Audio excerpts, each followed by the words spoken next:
ओम नमः शिवाय। श्री पार्वती पतये नमः। प्रेम से बोलिए। प्रथम पूज्य गणेश भगवान की जय, भगवान भोलेनाथ की जय, माँ पार्वती की जय, सभी देवी देवताओं की जय। नमस्कार भक्तगण, भगवान भोलेनाथ माँ पार्वती की कृपा आप सभी पर बनी रहे। आज श्रावण मास कृष्ण पक्ष की एकादशी तिथि दिन सोमवार है। आज के दिन भगवान भोलेनाथ संग भगवान विष्णु की पूजा आराधना करना साधक के लिए बहुत फलदायी और शुभ होगा, क्योंकि भगवान भोलेनाथ कहते हैं कि अगर विष्णु की पूजा की जाए और साथ में मेरी पूजा की जाए तो भक्त की सभी मनोकामनाएं पूर्ण होती हैं। और अगर कोई भक्त मुझ में और विष्णु में भेद करता है तो उसकी पूजा को मैं स्वीकार नहीं करता। तो सर्वप्रथम आप सभी को श्रावण मास के द्वितीय सोमवार और श्रावण मास कृष्ण पक्ष की कामिका एकादशी की हार्दिक शुभकामनाएं। तो आइए मन में भगवान भोलेनाथ माँ गौरी का स्मरण करते हुए हम शिव पुराण के 11वें अध्याय का श्रवण करते हैं। आज से हम श्रवण करेंगे श्री रुद्र संहिता का। ऋषि बोले, हे सूत जी, अब आप हमसे भगवान शिव व देवी पार्वती के परम उत्तम व दिव्य स्वरूप का वर्णन कीजिए। सृष्टि की रचना से पूर्व, सृष्टि के मध्यम काल व अंत काल में महेश्वर किस प्रकार व किस रूप में स्थित होते हैं। सभी लोगों के कल्याण करने वाले भगवान शिव को कैसे प्रसन्न होते हैं तथा प्रसन्न होने पर अपने भक्तों के कौन कौन से उत्तम फल देते हैं। हमने सुना है भगवान शिव महान दयालु हैं, अपने भक्तों के कष्टों को वह नहीं देख पाते। ब्रह्मा, विष्णु और महेश तीनों देवता शिव जी के अंग से ही उत्पन्न हुए हैं। हम पर कृपा कर शिव जी के प्रगटय, देवी उमा की उत्पत्ति, शिव उमा विवाह, गृहस्थ एवं शिव जी के अनंत चरित्रों को सुनाइए। सूत जी बोले, हे ऋषियों, आप लोगों के प्रश्न पतित पावनी श्री गंगा जी के समान है। ये सुनने वालों, कहने वालों और पूछने वालों, इन तीनों को पवित्र करने वाले हैं। आपकी इस कथा को सुनने की आंतरिक इच्छा है, इसलिए आप धन्यवाद के पात्र हैं। ब्राह्मणों, भगवान शंकर का रूप साधु, राजसी और तामसी तीनों प्रकृति के मनुष्य को सदा आनंद प्रदान करने वाला है। वे मनुष्य जिनके मन में कोई तृषा नहीं है, ऐसे महात्मा पुरुष भगवान शिव के गुण का ज्ञान करते हैं, क्योंकि शिव की भक्ति मन और कानों को प्रिय लगने वाली और संपूर्ण मनोरथों को पूर्ण करने वाली है। हे ऋषियों, मैं आपके प्रश्नों के अनुसार ही शिव के चरित्र का वर्णन करता हूँ, आप उसे आदर पूर्वक श्रवण करें। आपके प्रश्नों के अनुसार ही नारद जी ने अपने पिता ब्रह्मा जी से यही प्रश्न किया था। तब ब्रह्मा जी ने प्रसन्न होकर शिव चरित्र सुनाया था। उसी संवाद को मैं तुम्हें सुनाता हूँ, क्योंकि उस संवाद में भवसागर से मुक्त कराने वाले गौरी की अनेकों अंतरमयी लीलाएं वर्णित हैं। श्री सूत जी बोले, हे ऋषियों, एक समय की बात है, ब्रह्मा पुत्र नारद जी हिमालय पर्वत की एक गुफा में बहुत दिनों से तपस्या कर रहे थे। उन्होंने दृढ़ता पूर्वक समाधि लगाई थी और तप करने लगे। उनके उग्र तप का समाचार पाकर देवराज इंद्र कांप उठे। उन्होंने सोचा कि नारद मुनि मेरे स्वर्गलोक का राज्य छीनना चाहते हैं। यह ख्याल आते ही इंद्र ने उनकी तपस्या में विघ्न डालने की कोशिश की। उन्होंने कामदेव को बुलाया और कहने लगे, हे कामदेव, तुम मेरे परम मित्र एवं हितैषी हो। नारद हिमाचल पर्वत की गुफा में बैठकर तपस्या कर रहा है। कहीं ऐसा ना हो कि वह वरदान में ब्रह्मा जी से मेरा स्वर्ग का राज मांग बैठे। अतः तुम वहां जाकर उनका तप भंग करो। यह आज्ञा पाकर कामदेव बसंत को साथ ले बड़े गर्व से उस स्थान पर गए और अपनी सारी कलाएं रच डाली। कामदेव और बसंत के बहुत प्रयत्न करने पर भी नारद मुनि के मन में कोई विकार उत्पन्न नहीं हुआ। महादेव जी के अनुग्रह से उन दोनों का गर्व चूर हो गया। ऐसा इसलिए हुआ क्योंकि महादेव जी की कृपा से नारद मुनि पर कामदेव का कोई प्रभाव नहीं पड़ा। पहले उस आश्रम में भगवान शिव ने भी तपस्या की थी। उसी स्थान पर उन्होंने ऋषियों मुनियों की तपस्या का नाश करने वाले कामदेव को भस्म कर डाला था। कामदेव को भस्म देखकर उसकी पत्नी रति ने बिलखते हुए भगवान शंकर से उन्हें जीवित करने की प्रार्थना की तथा सभी देवता भी शिव जी से प्रार्थना करने लगे। तो भगवान महादेव जी ने कहा कि कुछ समय पश्चात कामदेव स्वयं जीवित हो जाएंगे, किंतु इस स्थान पर कोई उसके आसपास जहां तक भस्म दिखाई देगी वहां तक की पृथ्वी पर कामदेव की माया और कामबाण का कोई असर नहीं पड़ेगा। इस प्रकार उस स्थान से कामदेव लज्जित होकर वापस लौट आए। देवराज इंद्र ने जब यह सुना कि नारद जी पर कामदेव का कोई प्रभाव नहीं पड़ा तो उन्होंने नारद जी की खूब प्रशंसा की।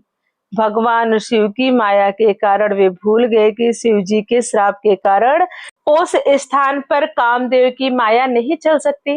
नारद जी भगवान शिव की कृपा से बहुत समय तक तपस्या करते रहे। अपने तप को पूर्ण हुआ समझकर नारद जी उठे तो उन्हें कामदेव पर विजय प्राप्त करने का ध्यान आया। तब उन्हें मन ही मन इस बात का घमंड हुआ कि उन्होंने कामदेव पर विजय प्राप्त कर ली है। इस प्रकार अभिमान से उनका ज्ञान नष्ट हो गया। वे यह समझ नहीं सके कि कामदेव के पराजित होने से भगवान शंकर की ही माया थी। तब वे अपनी काम विजय की कथा सुनाने के लिए शीघ्र ही कैलाश पर्वत पर पहुंचे और भगवान शिव को नमस्कार करके अपनी तपस्या की सफलता का समाचार तथा कामदेव पर विजय प्राप्त करने का समाचार कह सुनाया। यह बात सुनकर महादेव जी ने नारद की प्रशंसा करते हुए कहा, हे नारद जी, आप परम धन्य हैं, परंतु मेरी एक बात याद रखना कि यह समाचार किसी अन्य देवता को मत सुनाना, विशेषकर भगवान विष्णु से तो इस बात को कदापि न कहना। यह वृतांत सबसे छिपाकर रखने योग्य है। तुम मेरे प्रिय हो, इसलिए मैं तुम्हें यह आज्ञा देता हूँ कि यह बात किसी के सामने प्रकट मत करना। परंतु वे तो शिव की माया से मोहित हो चुके थे, इसलिए उनकी दी शिक्षा को ध्यान में न रखते हुए वे ब्रह्मलोक में चले गए। वहां ब्रह्मा जी को नमस्कार करके बोले, मैंने अपने तपोबल से कामदेव को जीत लिया है। यह सुनकर ब्रह्मा जी ने भगवान शिव के चरणों का चिंतन करके सारा कारण जान लिया तथा अपने पुत्र नारद को यह सब किसी और से न कहने के लिए मना कर दिया। उधर नारद जी के मन में अभिमान के अंकुर उत्पन्न हो गए थे, जिसके फलस्वरूप उनकी बुद्धि नष्ट हो गई थी। वे तो तुरंत विष्णु लोक पहुंचकर भगवान विष्णु को सारा किस्सा सुनाना चाहते थे। अतः शीघ्र ही वे ब्रह्मा लोक से चल दिए। नारद मुनि को आते देखकर भगवान विष्णु सिंहासन से उठ खड़े हुए। उन्होंने नारद को गले लगा लिया और आदर सहित आसन पर बैठाया। भगवान शिव के चरणों का स्मरण करके भगवान विष्णु ने नारद जी से पूछा, नारद जी, आप कहाँ से आ रहे हैं और इस लोक में आपका शुभ आगमन किस लिए हुआ? यह सुनकर नारद ने अहंकार सहित अपने तप के पूर्ण होने और कामदेव पर विजय प्राप्त करने की समस्त हाल को कह सुनाया। भगवान विष्णु काम के विजय से असली कारण को समझ चुके थे। वे नारद जी से बोले, हे नारद जी, आपकी कीर्ति एवं निर्बल बुद्धि धन्य है। काम, क्रोध एवं लोभ मोह उन मनुष्यों को पीड़ित नहीं करते जो भक्तहीन हैं। आप तो ज्ञान, वैराग्य एवं युक्त से ब्रह्मचारी हैं, फिर भला यह काम आपका क्या बिगाड़ सकता है? देवर्षि नारद बोले, हे भगवान, यह सब आपकी कृपा का ही फल है। आपकी कृपा से ही कामदेव की क्या सामर्थ्य है। हे भगवान, जो मेरा कुछ भी बिगाड़ सके, मैं तो सदा ही निर्भय हूँ। इतना कहकर नारद जी विष्णु भगवान को नमस्कार करके वहां से चल दिए। श्री सूत जी बोले, महर्षियों, नारद जी के चले जाने पर शिव जी की इच्छा से विष्णु भगवान ने एक अद्भुत माया रची। उन्होंने जिस ओर नारद जी जा रहे थे वहां एक सुंदर नगर बना दिया। वह नगर बैकुंठ लोक से भी अधिक रमणीय था। वह बहुत से विहार स्थल थे। उस नगर के राजा का नाम शीलनिधि था।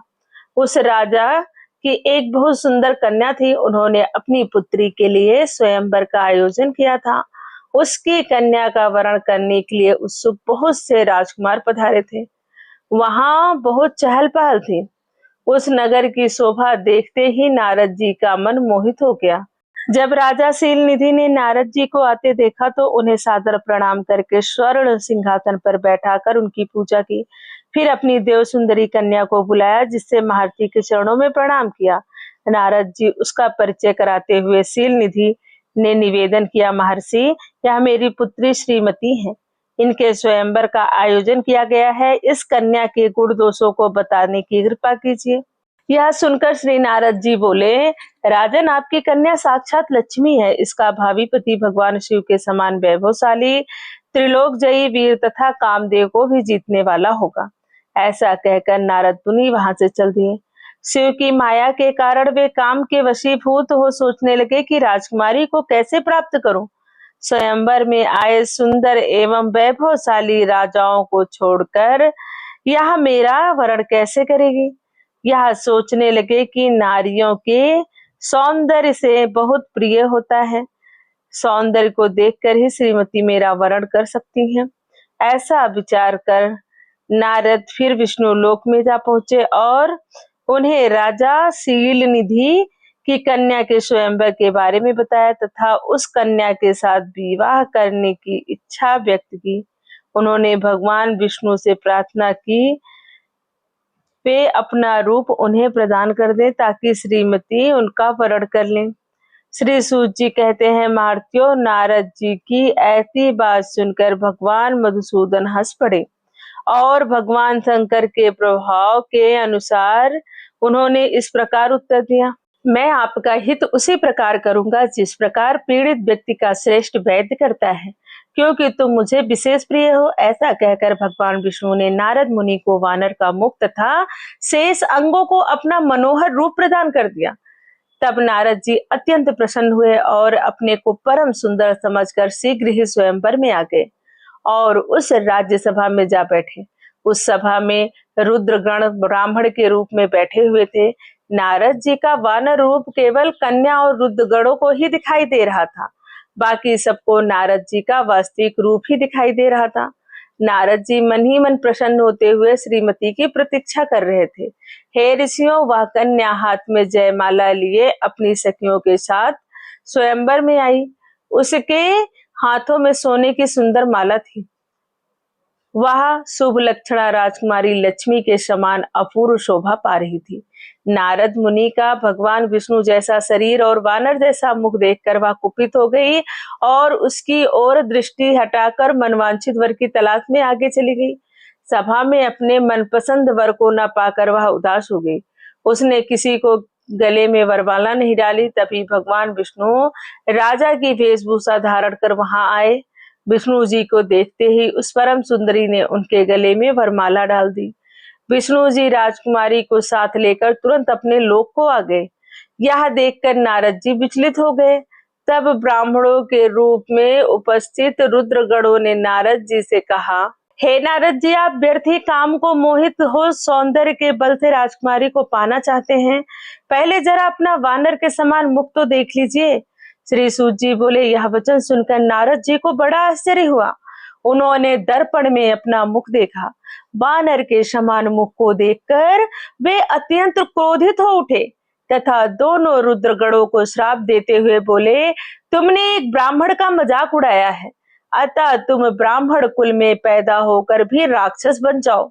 यह सुनकर वे शिवगण कुछ नहीं बोले, बल्कि उन्हें भगवान शिव की इच्छा मानते हुए उदासीन भाव से अपने स्थान को चले गए और भगवान शिव की स्तुति करने लगे। अपनी कथा को अब यहीं विराम देते हैं। आगे की कथा में हम जानेंगे कि नारद मुनि का गुस्सा शांत नहीं हुआ और उन्होंने गुस्से में आकर भगवान विष्णु को क्या श्राप दिया। प्रेम से बोलिए भगवान भोलेनाथ की जय, माँ पार्वती की जय, सभी देवी देवताओं की जय। अगर आपने कथा का श्रवण किया है, सोमवार या एकादशी का व्रत रखा है, तो कमेंट में ओम नमो भगवते वासुदेवाय या ओम नमः शिवाय लिखना न भूलें। वीडियो को लाइक करें, शेयर करें और चैनल को जरूर सब्सक्राइब कर लें ताकि आपको सभी व्रत कथाएं आसानी से मिल सके। वीडियो के अंत तक बने रहने के लिए धन्यवाद। राधे राधे, जय माता दी।